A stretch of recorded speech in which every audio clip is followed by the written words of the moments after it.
por diferentes partes.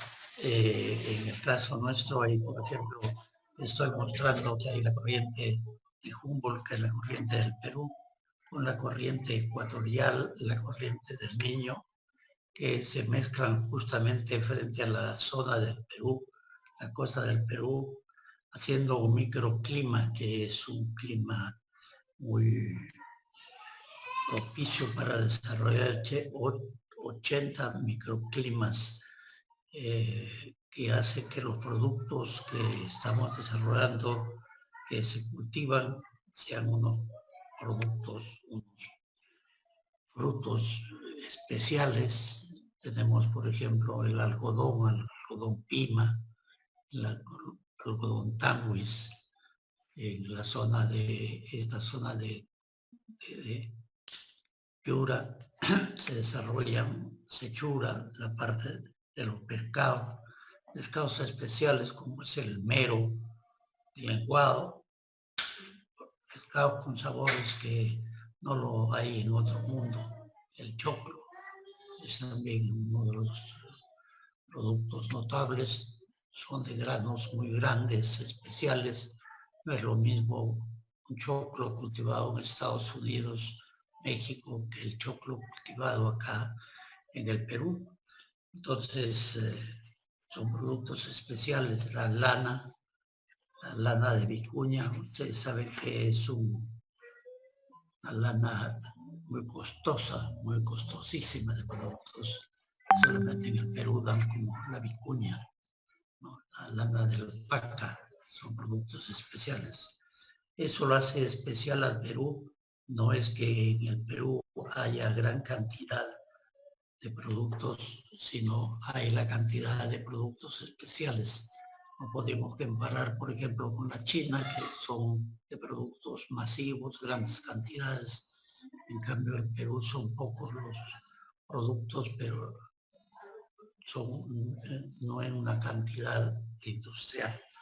Entonces vamos a dar comienzo a esta clase que es de las corrientes marinas y vamos a ver cómo influyen estas corrientes marinas en lo que es el diseño portuario, que es lo que nos interesa a nosotros. Comenzamos con la primera lámina. Yo no sé si comienzas con esa, sí. Ya, entonces está bien. Está bien. Aquí la lámina anterior, por favor. Vamos a ver aquí y después mostramos la lámina. Dice, a diferencia de las olas, las corrientes marinas no constituyen un fenómeno de carácter periódico, dado que son movimientos de arrastre o traslación de una gran masa de agua que se presente en diferentes profundidades del mar.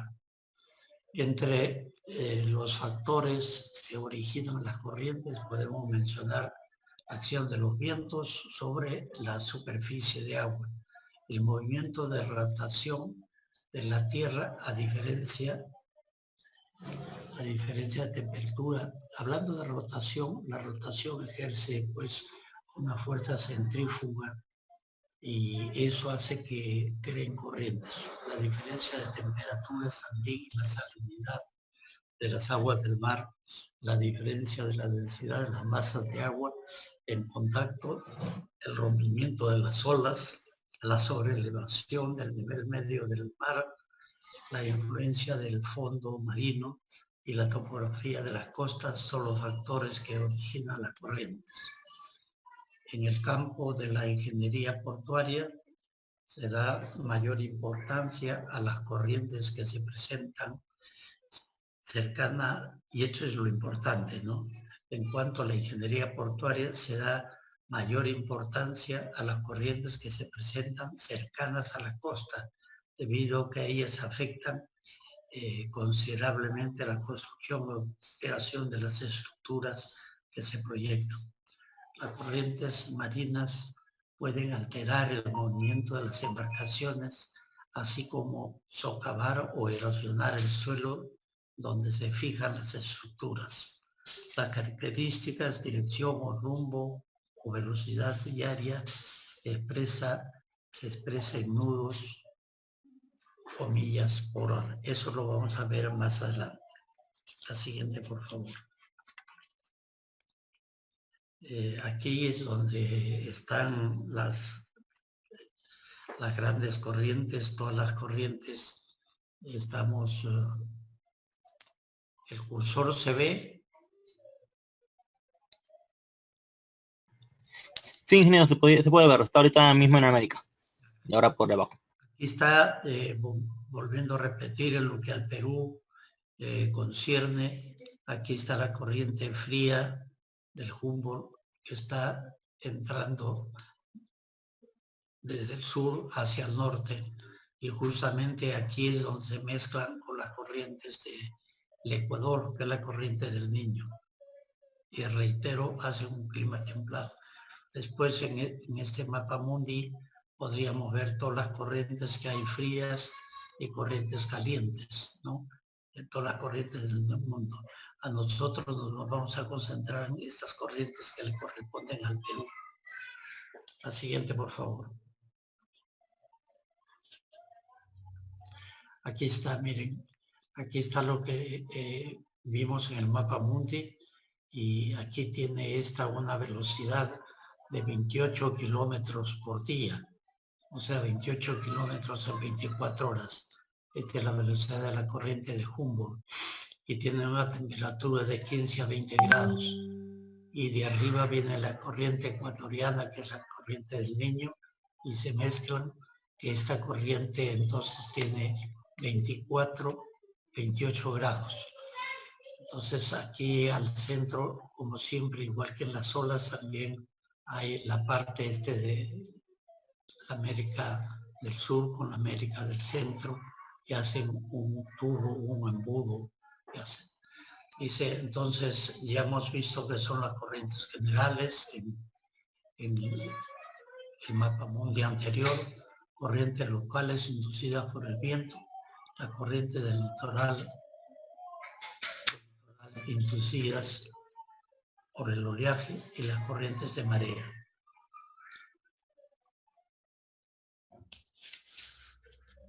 La siguiente, por favor. Corrientes generales. Dice, la acción permanente de los vientos y desplazamiento de grandes masas de agua a diferente temperatura. Esas son las corrientes generales.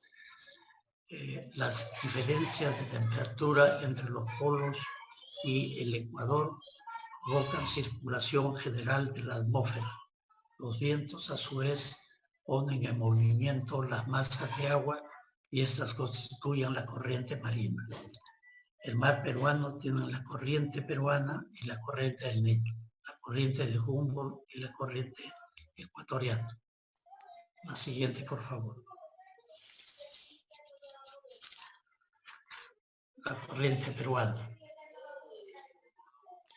La corriente peruana, llamada también corriente de Humboldt, forma parte del gran movimiento circulatorio de las aguas del Pacífico Sur. Estas corrientes de agua frías 15 a 20 grados centígrados recorren nuestro litoral de sur a norte a una velocidad de 28 kilómetros por día. Tiene un ancho promedio que varía entre 185 a 350 kilómetros. Ese es el ancho, según sea verano o invierno respectivamente. La siguiente, por favor.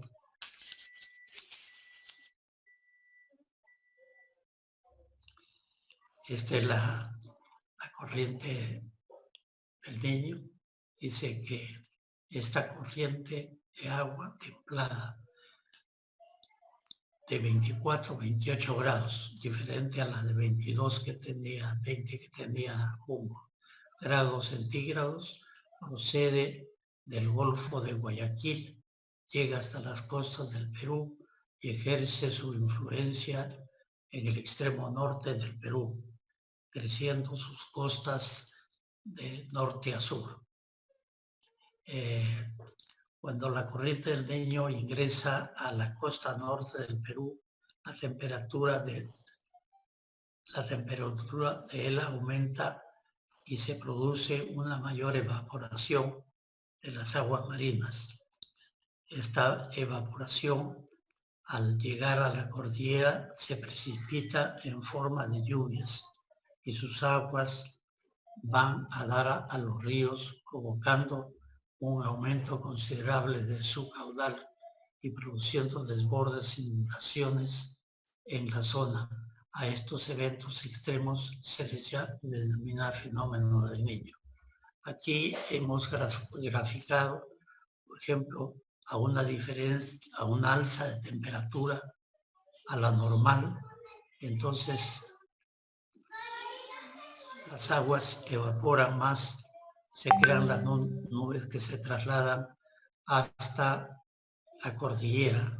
Allí se precipitan y llevan las lluvias y provocan estos ríos que cuando esto es mucha diferencia, tiene mayor evaporación. Si hay mayor evaporación, hay mayor lluvia. Y mayor lluvia, mayor agua en los ríos que producen sus desbordes y dan lo que es el fenómeno del Niño. La siguiente, por favor. Ahora vamos a ver cuáles son estas corrientes inducidas por el viento. Dice, son aquellas corrientes que se forman por la acción del viento sobre la superficie de agua limitada durante un corto periodo. El viento tiende a soplar las capas superficiales del agua hacia... El viento tiende a desplazar las capas superficiales de agua debido a los esfuerzos de corte que se producen sobre el mar. Por lo tanto, el movimiento de las partículas de agua es netamente de traslación originado por el impulso del viento. A mayores velocidades de viento más significativas son las corrientes superficiales que se forman. La siguiente, por favor.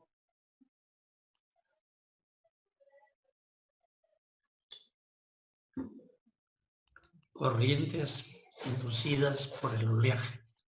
Son corrientes que se presentan a lo largo del litoral, generadas por el rompimiento de las olas con ángulos a la línea de orilla. Al paso de las olas, el movimiento neta de las partículas de agua cerca del fondo del mar siempre tienen el mismo sentido al avance de las olas, mientras que en las aguas poco profundas el movimiento de la superficie es en el sentido contrario. Moderno terminal portuario. Este movimiento se ve afectado al acercarse las olas a la zona de profundidades crecientes por efecto de la influencia del fondo marino y la rompiente de las olas. Entonces se origina en la zona de rompientes una corriente de fondo que se dirige a la línea de ruptura en el sentido inverso al avance de las olas. En la figura 244 que vamos a ver se forman en el fondo del mar dos movimientos opuestos a ambos lados de la línea de ruptura, la cual va a originar la formación de barras de arena a lo largo de dicha línea. Vamos a ver. Aquí están, digamos, la casa. Esta es lo que dice: para la ingeniería portuaria, este tipo de corrientes merece una especial atención debido a que estas pueden provocar que el material sedimentario se deposite en la zona del litoral. Las corrientes del litoral, de acuerdo a la dirección de los movimientos, se clasifican en corrientes paralelas y perpendicular a la costa, que lo vamos a ver más adelante. Pero este es el cursor y entonces aquí está la ola y esta es la ola de rompiente que está diciendo.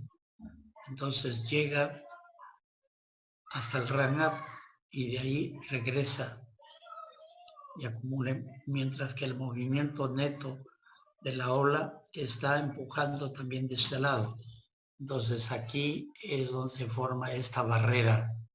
Y ustedes saben que la barrera hace que rompa la ola porque ha subido, todo el fondo lo ha subido a este punto. Cuando nosotros estamos proyectando, y ese es el ingeniero civil, un emisor que se deposita en el fondo, vean cómo en el fondo avanza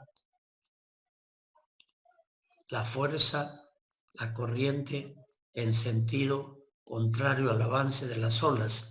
Y eso hay que tener en cuenta en el diseño de las tuberías, que la tubería que se diseña para el emisor en la zona de rompientes está en sentido contrario al avance de las olas. La siguiente, por favor. No, las anteriores figuras que teníamos, ahí están, corrientes oceánicas.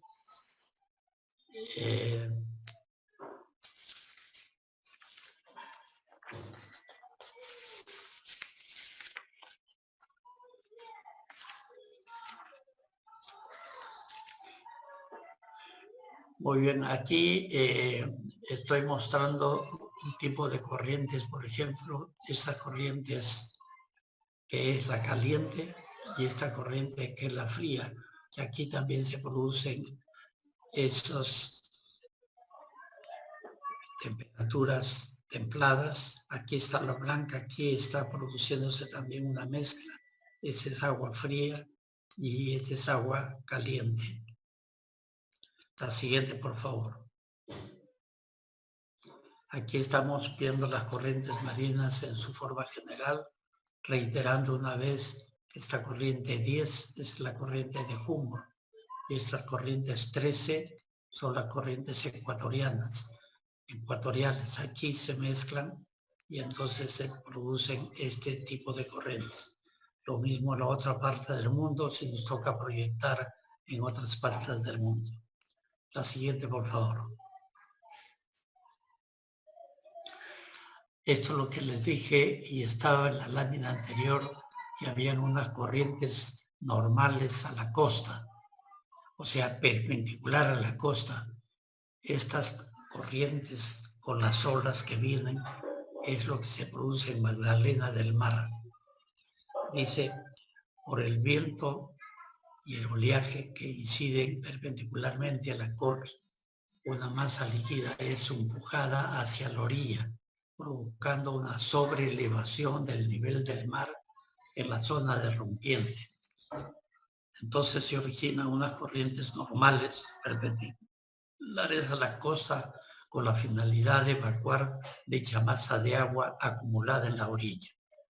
En los lugares donde se originan este tipo de corriente se puede apreciar que son generalmente formadas por piedras, como es el caso de las playas de Magdalena, lo que yo le había anunciado. En los lugares donde se origina este tipo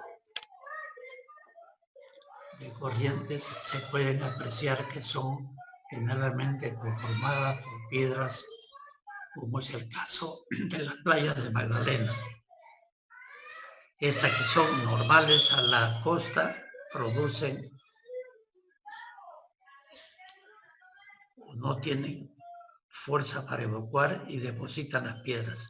Estas corrientes de evacuación se pueden manifestar de formas distintas, como las corrientes de resacas o corrientes de retorno, entre otras. La siguiente, por favor. Aquí está, miren, gráficamente, aquí está más fácil, miren. Esta es la línea de olas que vienen, y entonces aquí viene la ola normal. Esta normal se vuelve una vez que ha chocado con la orilla, y por eso que aquí deposita piedras, que es el caso de Magdalena. En el caso del agua dulce, vean cómo aquí que la ola es oblicua aquí se descompone en una normal y en una paralela a la costa. La paralela a la costa es la que traslada sólidos, y entonces aquí deposita arena. Entonces la clase es la mayor causante del traslado de los sedimentos y este depósito de piedras. Este es el ejemplo de agua dulce. Son corrientes del litoral inducidas por el oleaje, corrientes normales a la costa y corrientes paralelas a la costa.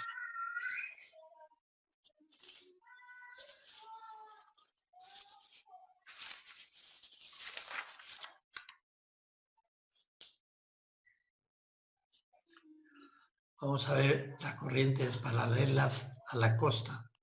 Dice, se presentan como una masa de agua que se desplaza en dirección paralela a la costa, entre la línea de rompiente y la orilla.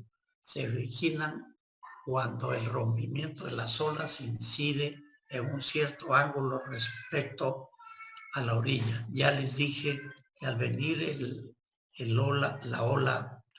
frente de ola inclinada, se descomponen en dos, una perpendicular, que es de poca intensidad, y una de traslación, que es la paralela a la costa. Este tipo de corriente es el mayor responsable del transporte de sedimento a lo largo del litoral, por lo que las playas en donde se presentan están conformadas básicamente por arena, como el caso que ocurre en las playas de Barranco o es Guadalupe. Agua dulce. La siguiente, por favor. Corriente de mareas. A ver, yo he puesto unas láminas sobre corrientes de mareas. La siguiente, por favor. Hay una, Nati, que te dije que pusieras en corrientes de mareas. La otra. Allá. La siguiente. No, esas no son corrientes de marea. Ya, no.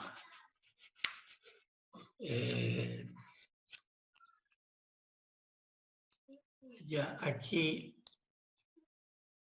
determinación de la intensidad de las corrientes. Antes pone corrientes de mareas, como en la anterior. Ya, aquí corrientes de marea, en el libro, en la página 110, están las corrientes de mareas. Pero yo les explico más o menos que las corrientes de marea son corrientes inducidas por el cambio de mareas. Cuando hay altas y bajas mareas, ahí hay esas corrientes de mareas, ¿no? No tengo la literatura en ese momento, pero hay unas corrientes de marea que había que poner. La siguiente es, por favor, ahí nomás. Vamos a ver, las corrientes tienen una intensidad, pero sin embargo, esta intensidad no es tanto de uso en el diseño. Sin embargo, tenemos que estar conscientes. Por ejemplo, la corriente de Humboldt, que es la que nos interesa, o la del Niño, tienen una velocidad y por lo tanto tienen una intensidad. Entonces aquí vamos a decir, cuando se estudia un lugar apropiado de un puerto, se debe tener en cuenta la dirección y velocidad de las corrientes en el área. Pero fíjense lo que dice la dirección general y la velocidad de la corriente. Dice, la medición de la dirección y la velocidad de las corrientes marinas se efectúan con instrumentos llamados correntómetros. Existen dos métodos para medir las corrientes. El método euleriano, que consiste en la medición del flujo de agua que pasa por un medidor, por un instrumento fijo. Y el método langeriliano consiste en la medición del flujo de agua mediante un instrumento flotante que viaje a la velocidad de la corriente. Yo no sé si me pueden dar la pizarra un momentito. Fíjese si enfocan bien la pizarra. Ya, miren. Aquí está el nivel más menos cero. Aquí es tierra y aquí es mar. Fíjense, aquí nosotros tenemos siempre una distancia fija, 2 puntos, y tenemos los instrumentos a cada lado. Entonces, yo podría botar un flotador, yo podría una botella de gaseosa vacía.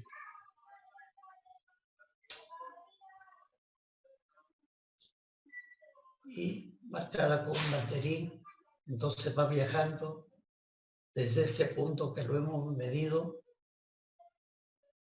hasta este punto que está la botella o el flotador, que también medimos el ángulo, y entonces nosotros tenemos esta distancia, y tenemos dirección, porque así como ese también puedo botar otra botella y tener otro punto. Entonces yo tengo tiempo y distancia. Si tengo tiempo y distancia, yo tengo entonces velocidad.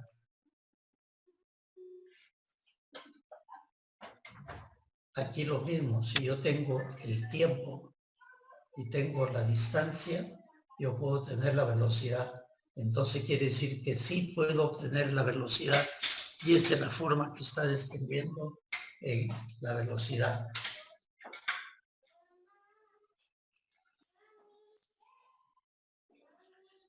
Dice, ahora sí, regresemos a la... Está claro esto, ¿no? Muchas veces lo hacen de otra manera, lo hacen midiendo, botándole un tinte. La siguiente, por favor.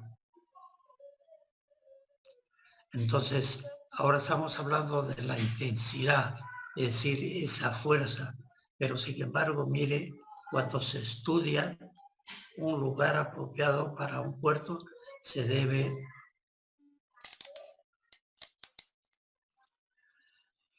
tener en cuenta, mire, que dice la dirección y la velocidad de las corrientes.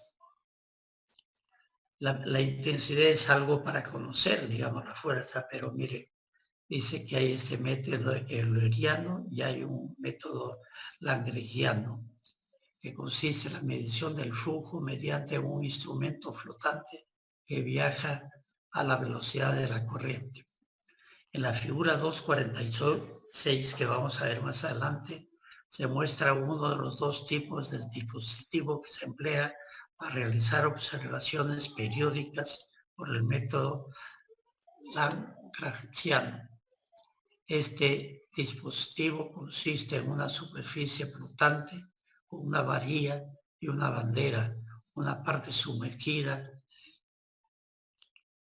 que es movida por la corriente y un contrapeso que consiste en una canasta de alambre que se agrega escoria, o sea, contrapeso metálica, la cantidad suficiente para que la superficie flotante se mueva de manera uniforme sobre la superficie del agua.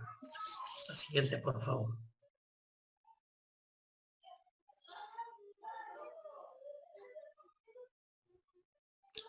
Aquí está, miren. Aquí está lo que les dije. Nosotros podríamos...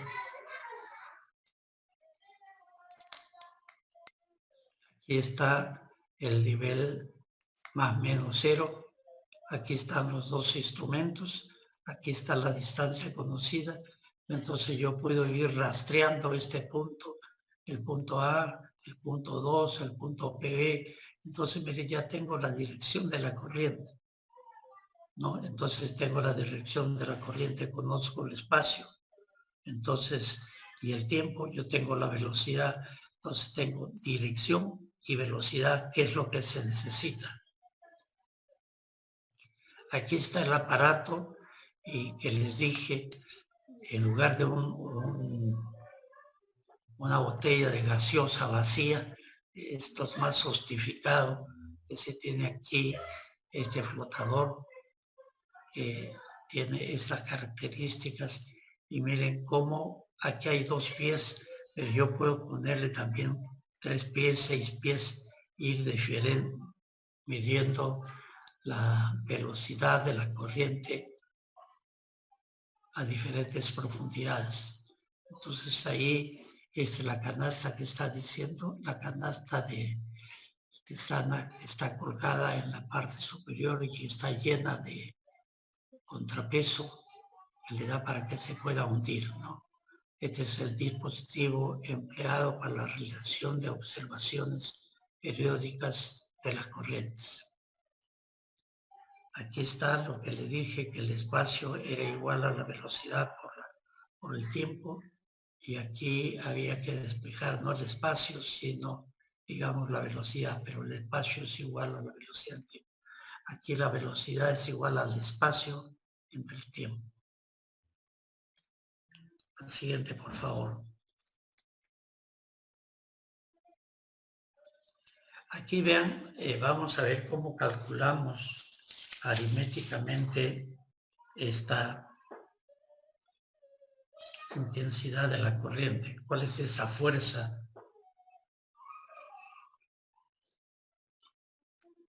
Que, como les estoy diciendo y repitiendo una vez más, es la velocidad y la dirección, lo que se necesita. Aquí vamos a ver, se ve el cursor. Regresa, por favor. Regresa acá. No sé si se ve el cursor o no. Sí, se ve, ingeniero. Ya. Ok. Dice, al efectuar las observaciones de las corrientes, se acostumbra a trazar líneas de base en la costa con un tránsito puesto en el extremo de cada línea. Estoy repitiendo la teoría. El dispositivo se echa en el agua más allá de la línea .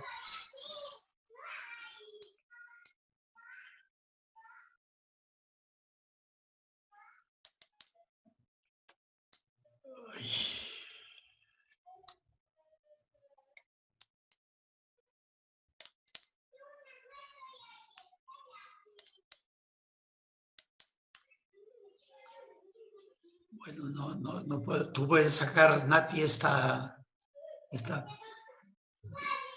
plancha negra que está acá. No, ingeniero, Ya. pero le hunde en el que le hace clic, bueno. Sí, pero no, bueno, no importa ya.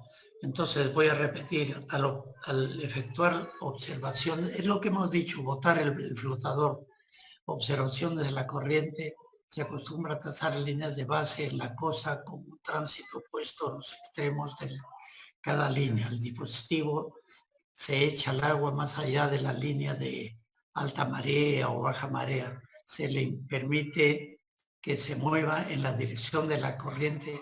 Los encargados del tránsito visualizan el portabandera a intervalos previamente fijados y se determina el curso y velocidad y dispositivo flotante graficando y anotando los resultados de las observaciones. Ahí es lo que hemos explicado nosotros cuando botamos la botella o este correntómetro.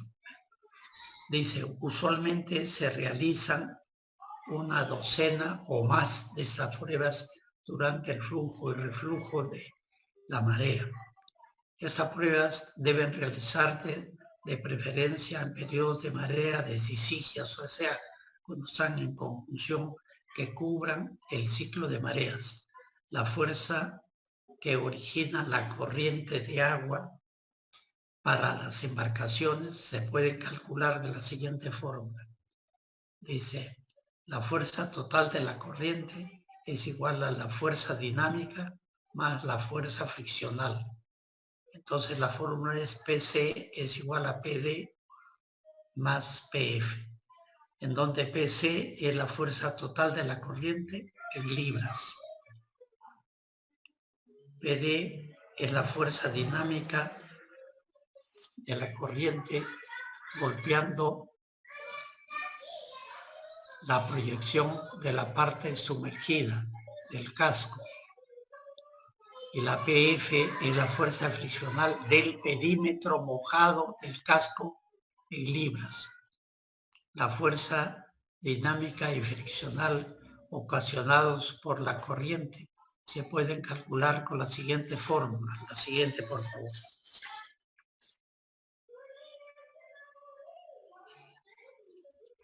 Dice, el cursor se ve, ¿no? ¿Se ve el cursor? El cursor se ve. No, no, ingeniero, no se ve. Aquí, regrese, acá. Ahora sí se ve. Ahora sí. Ya. Aquí tenemos la fuerza dinámica, la PD es 2.86 AD K sub S por B al cuadrado. Y la fuerza de fricción, el área A sub F por KL, un factor, y B al cuadrado. En donde AD se dice que es el área de proyección vertical bajo el agua en pies cuadrados, que es igual, ¿cómo se calcula? La altura del calado por la eslora. Corrige, date aquí eslora. No es escora, eslora. Total. Dice el área A sub F de la superficie mojada, pies cuadrados, dice que es 2 veces la manga más la eslora total por el calado. Entonces, 2 veces la manga más la eslora total multiplicada por el calado. K sub S, que es el factor de acá, K sub S de la fórmula. K sub S es constante de forma que varía 0.75 a 0 a 1. Dice una constante que varía de 0.75 a 1, dependiendo de la forma de la parte del casco que se está debajo del agua.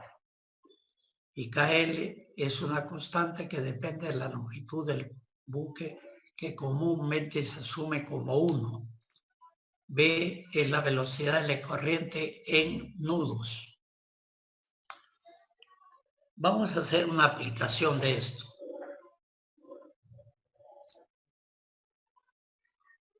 La siguiente, por favor.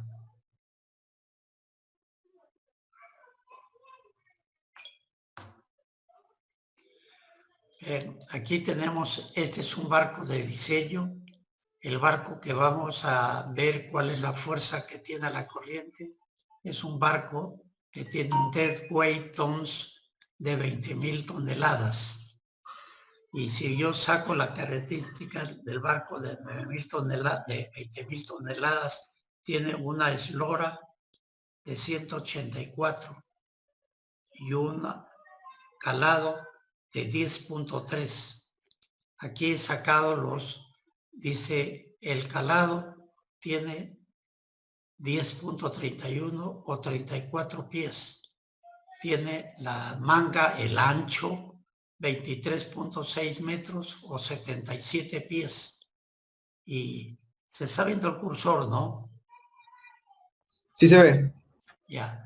La eslora, o sea, el largo, 184 metros, que es lo que he puesto acá, o 604 metros lineales.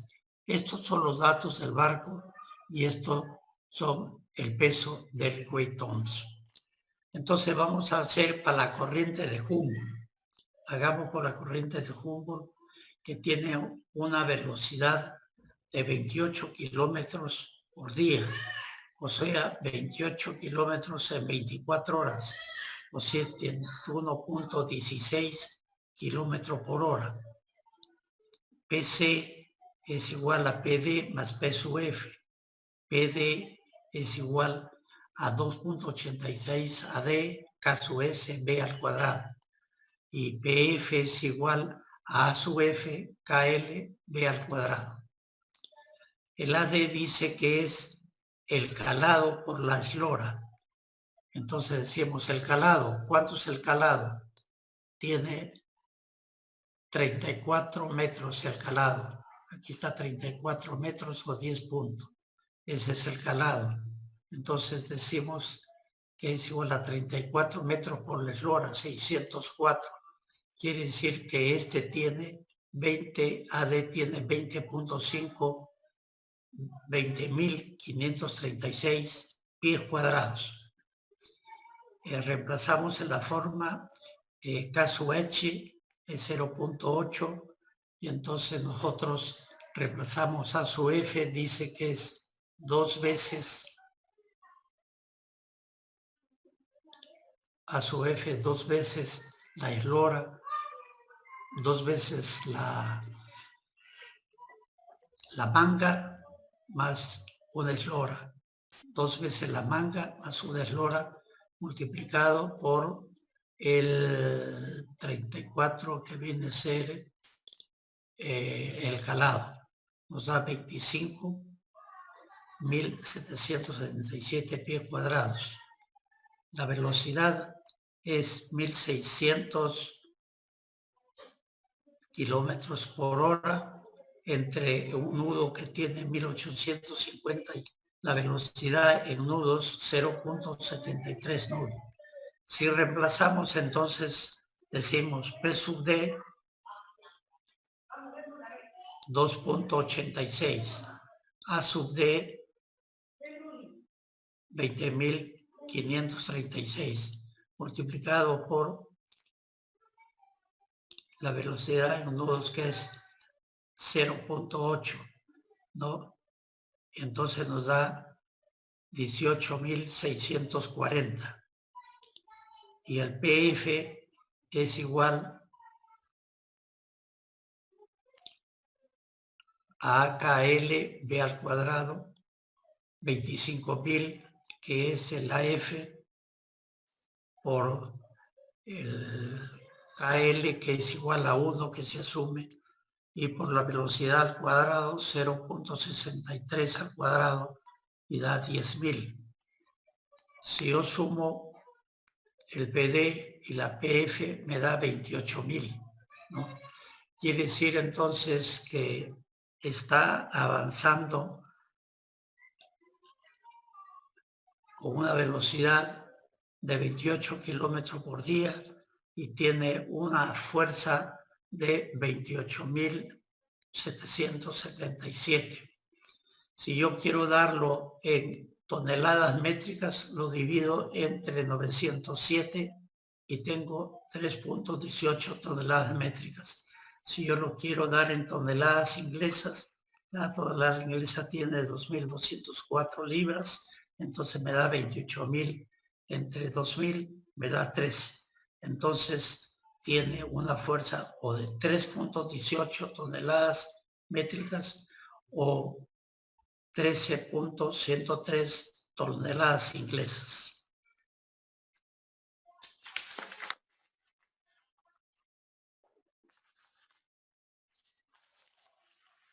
Muy bien.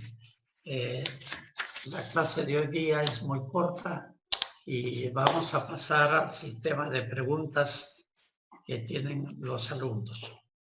Así que pónganme a los alumnos. Ahí está. Miren, esta clase es corta, unas son muy largas, otras son muy cortas, pero bueno, en fin, está más o menos matizado.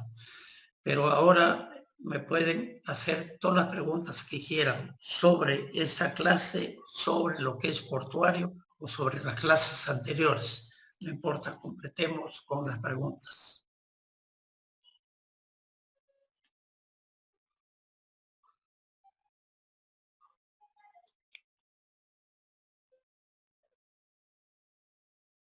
preguntas. Ingeniero, Dígame. para el cálculo de nudo, ¿usted dividió la velocidad de la corriente de Humboldt entre qué factor era? No. La,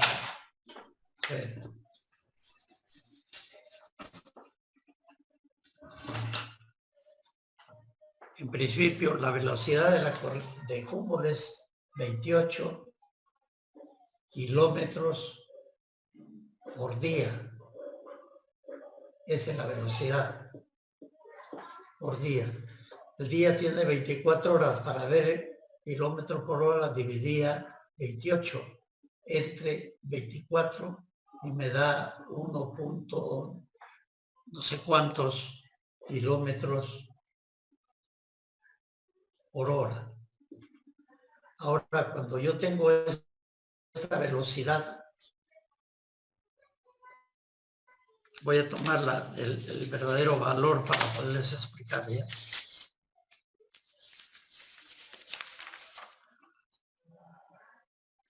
Cuando tengo esta velocidad de 1.16 kilómetros por hora, voy a convertirlos a nudos.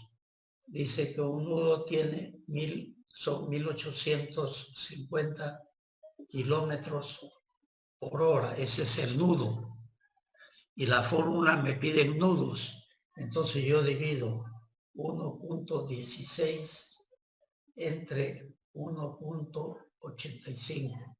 Y eso me da 0.63 nudos.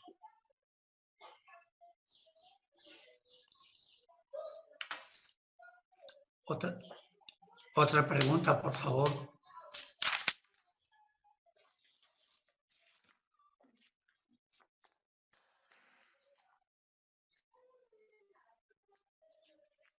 Otra pregunta. De las partes de atrás también de lo que hemos venido explicando, también hagan preguntas o las preguntas se dirigen.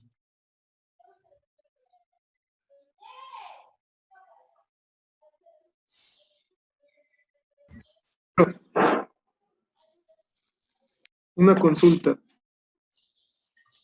Diga.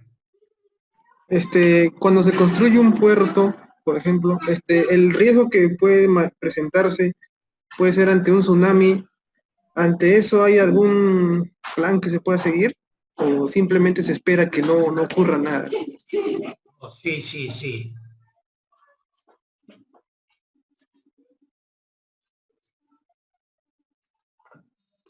Vean, cuando se construye un muelle en una zona que es sísmica, otra vez la silueta del muelle. Estos son los capuchones.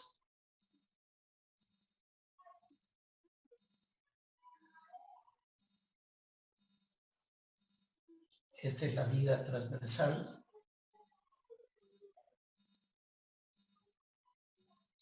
Y aquí está el tablero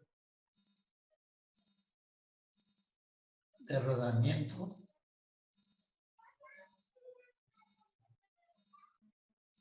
Aquí está el nivel del agua, aquí este es el fondo. Entonces, ¿qué dice el tsunami? ¿Qué hay la fórmula para el tsunami? Dice que este tablero debe estar en la cota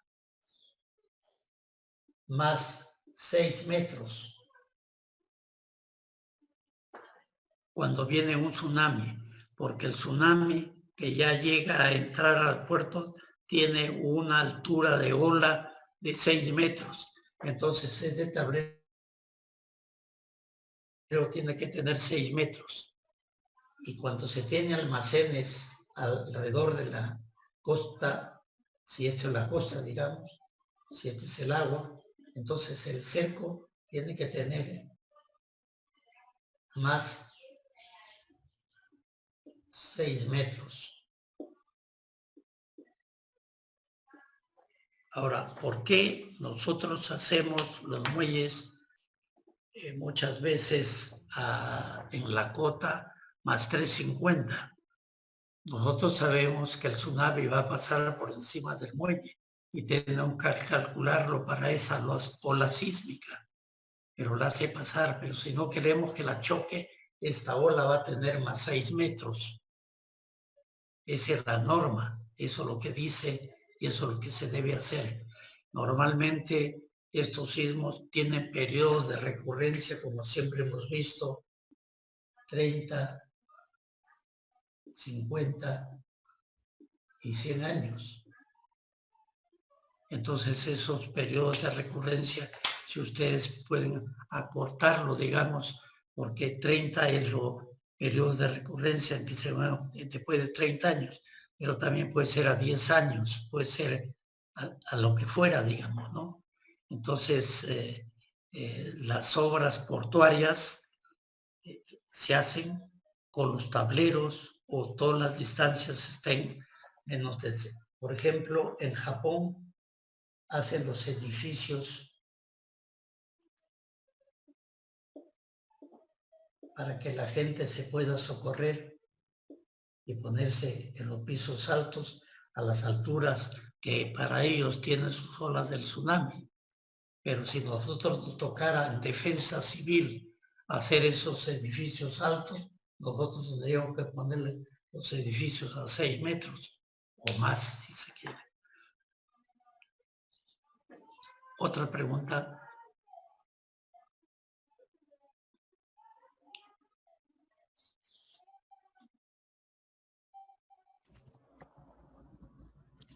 Ingeniero, pongo el video que me indicó.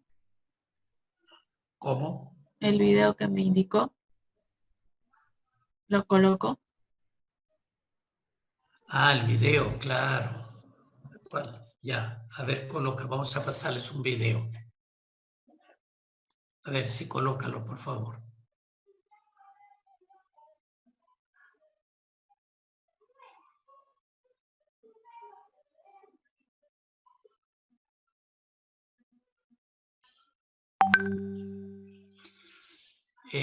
¿Me pueden escuchar? Sí, ingeniero, lo escuchamos se usted. escucha. Ya, entonces vamos a pasar un video sobre las corrientes marinas, ¿no?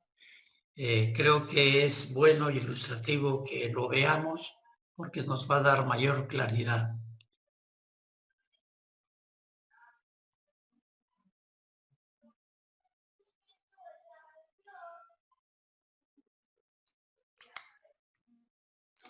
Aquí están las corrientes marinas que son masas de agua.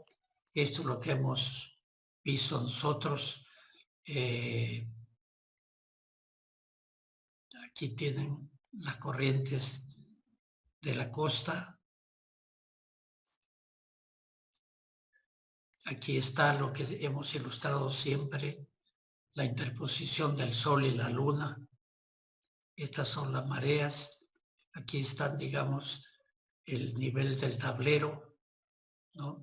Y aquí está abajo el nivel del mar. Dice que la rotación de la Tierra es la que influye en las mareas.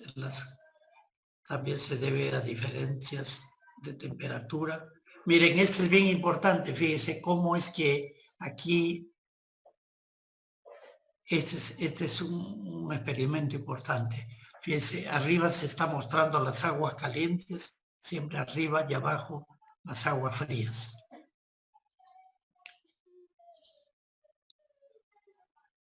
Este es la corriente de Humboldt, aquí está la corriente de Humboldt.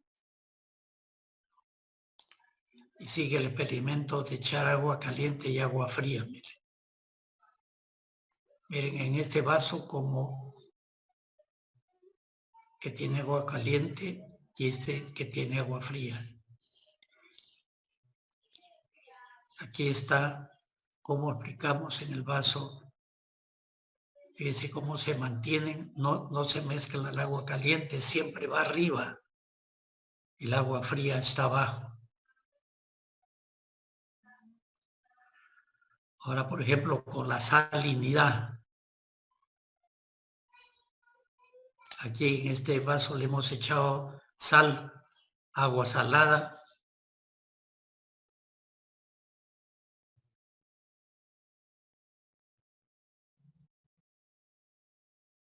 y arriba está el agua dulce. La volteamos, miren ahora cómo se da vuelta otra vez el agua caliente, se va arriba y el agua fría abajo. El agua caliente y el agua fría abajo. Esto muestra un poco la salinidad que tiene, en qué afecta nuestras vidas, ¿no? Este es otra vez como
ya.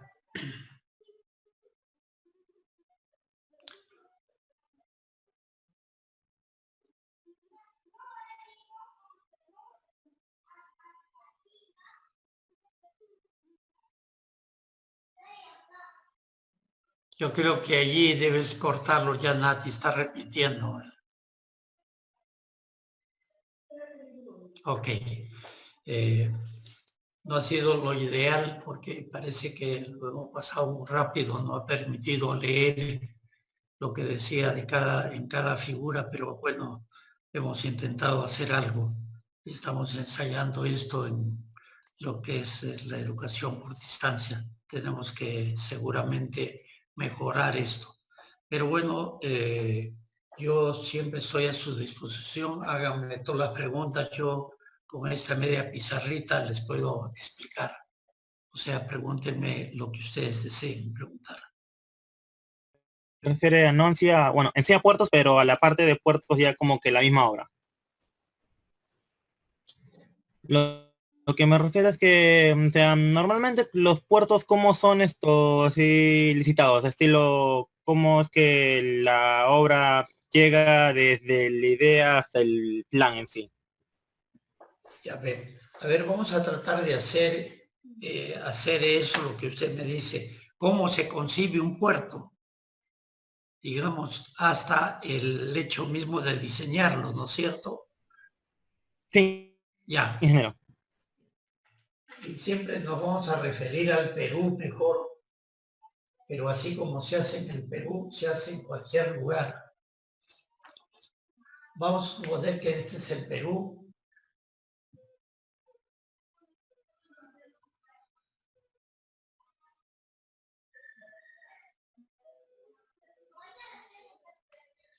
Este es el Perú. Y de todas maneras, para que usted haga un muelle, un puerto, tiene que solicitárselo a alguien.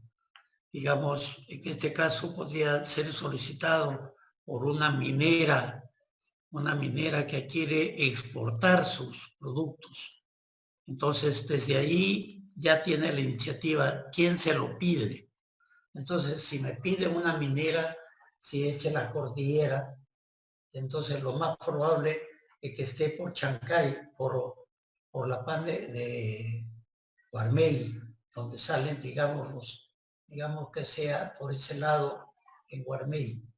Entonces ya tenemos localizado el sitio donde quiere y es Guarmey, porque el cliente la antamina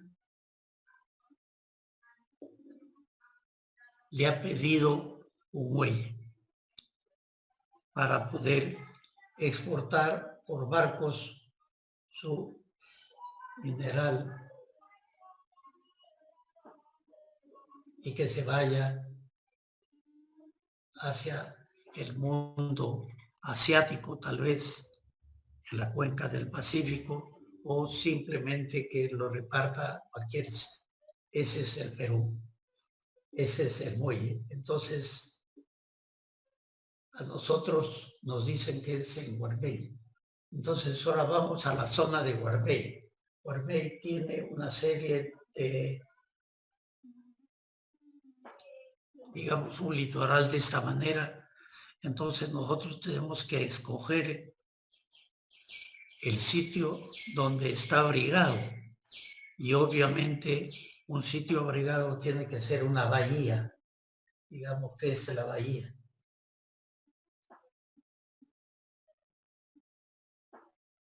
Entonces ya escogimos la bahía. Sobre esa bahía tenemos que hacer la batimetría. Y en esa batimetría, que como nosotros sabemos que la batimetría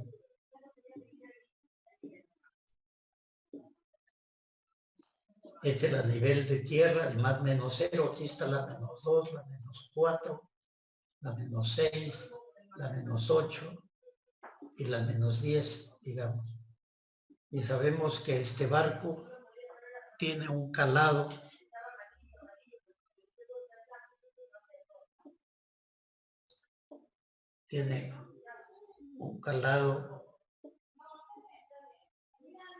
de 4 metros y nosotros por seguridad le damos 6 metros.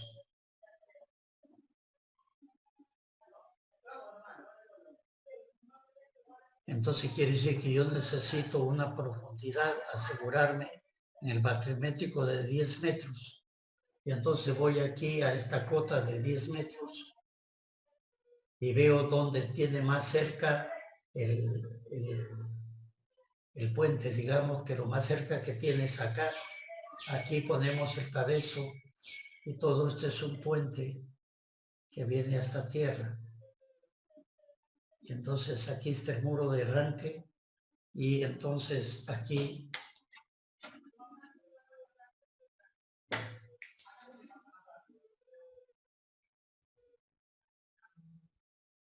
medimos el puente y este puente tiene seguro 200 metros y este cabezo al largo que queramos, pero ya le ponemos 20 metros para que dé, y el largo lo que dé el barco.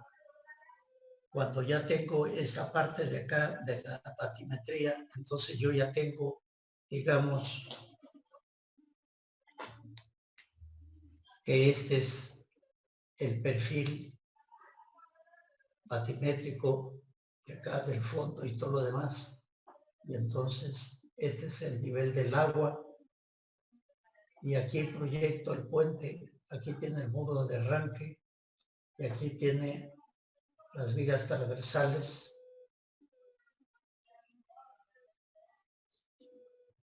Y aquí vienen los pilotes que están enterrados.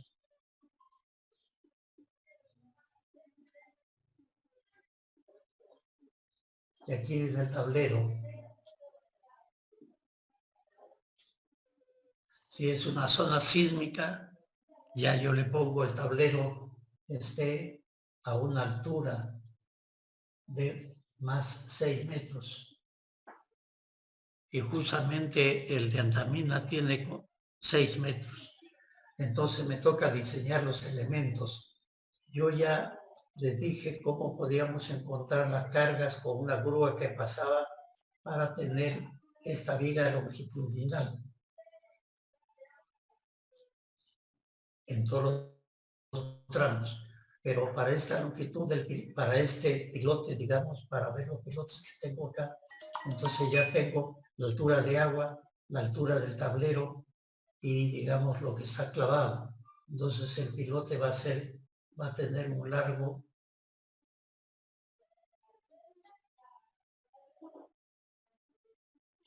un largo que va a tener el tablero que está en la cota +6, el agua que está en la cota 0, el tirante de agua que lo mido acá, que tendrá 5 metros,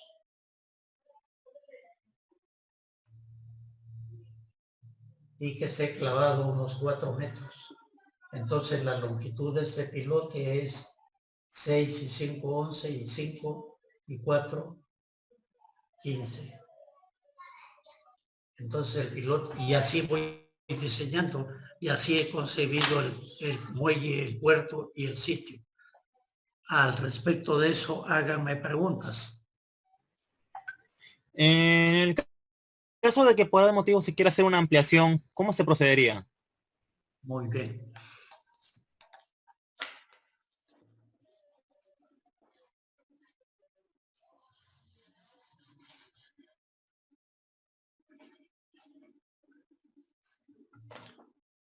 Un muelle tiene un puente y tiene un cabezo.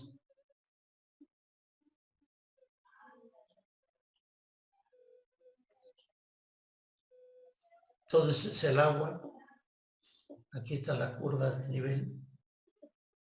Si usted quiere ampliar un muelle, lo que tiene que es ampliar es el cabezo ya, porque con el puente no puede. Entonces, procede usted igualito. Si usted va a ampliar el muelle,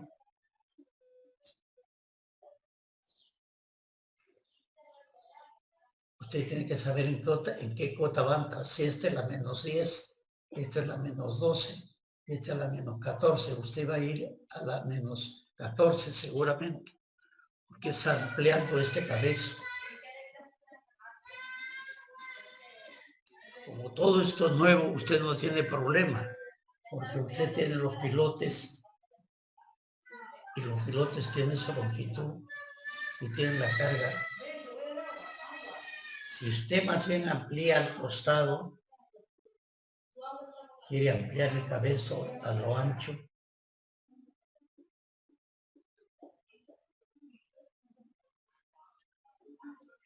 es como si usted hiciera otro cabezo, porque usted ya no le puede dar carga de a estos pilotes que están acá al costado, porque ya está diseñado para esta carga del cabezo. Entonces tiene que hacerle una especie de junta que hay acá.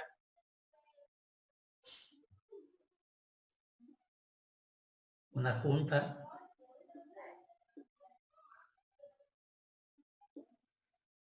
Y esta ampliación la hace con sus propios pilotes. Si necesita 2 pilotes, 3 pilotes, 4, según sea el ancho que va a ampliar.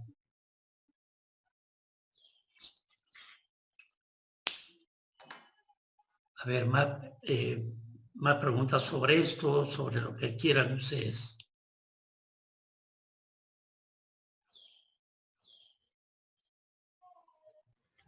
Y Preguntas. solamente en tema de tiempos, más o menos, ¿cuánto suele demorar una ampliación de un puerto, de un muelle? Ya, si yo hago este muelle, voy a ponerle dimensiones. Este tenga 150 metros y este cabezo tenga 40 metros. Este debe de demorar 3 meses el puente. El puente 3 meses y el cabezo 2 meses.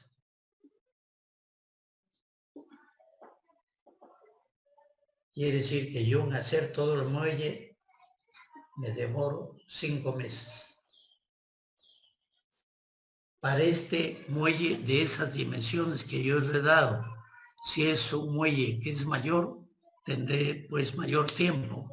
Pero para que tenga una idea, un ratio de tiempo es eso.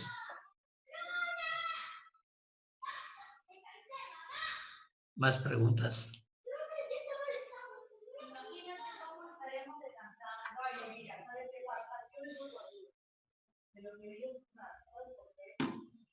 Más preguntas.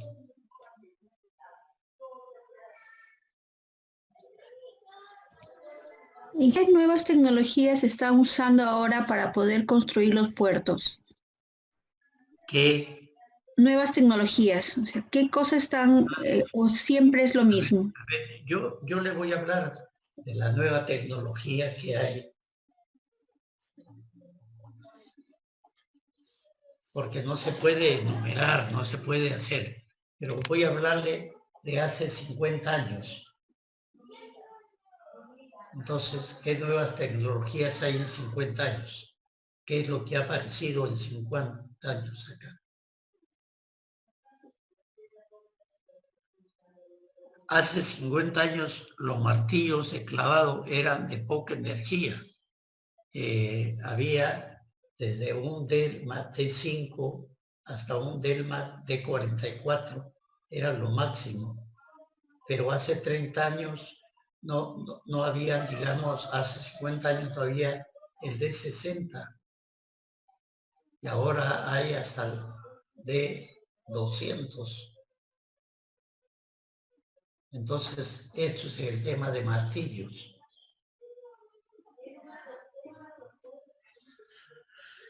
Y también las nuevas tecnologías, las grúas,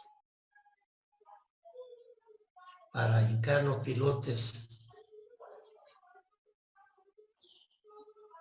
Estas grúas eran de hasta 50 toneladas. Fueron apareciendo los de 100 y ahora hay hasta tipo camión, me refiero, ¿no? Porque la grúa es así. La grúa es un camión, es una tornamesa y son llantas que se ponen acá. Ahora ya se ponen, hay mucho más llantas y entonces estos martillos que eran de esta grúa que eran de 50 toneladas, estos se han ido ahora hasta lo que es, hay de 200 a 300 toneladas. Eso en cuanto a equipo. Por ejemplo, en cuanto al concreto, y es concreto vaciado bajo agua, este es el agua, y hay que vaciar este concreto aquí abajo. Este concreto que es vaciado bajo agua, se han llegado a resistencias ahora de 600 kilos por centímetro cuadrado, mientras que antes el concreto que se llegaba hace 50 años era 210 kilos por centímetro cuadrado. Y usted ha analizado el agua del mar del sitio donde está haciendo y encuentra que es altamente, tiene su contenido sulfuros.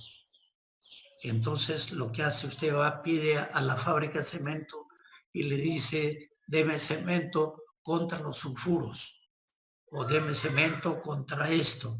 Ya es diferente a la tecnología. Eso es lo que yo más o menos sé, que lo que ha avanzado en el tema portuario. Obviamente la parte administrativa también deben haber avanzado y tal vez algunas otras cosas que no las recuerdo en ese momento. Pero esto es lo más saltante. Gracias, ingeniero. Ya, más preguntas.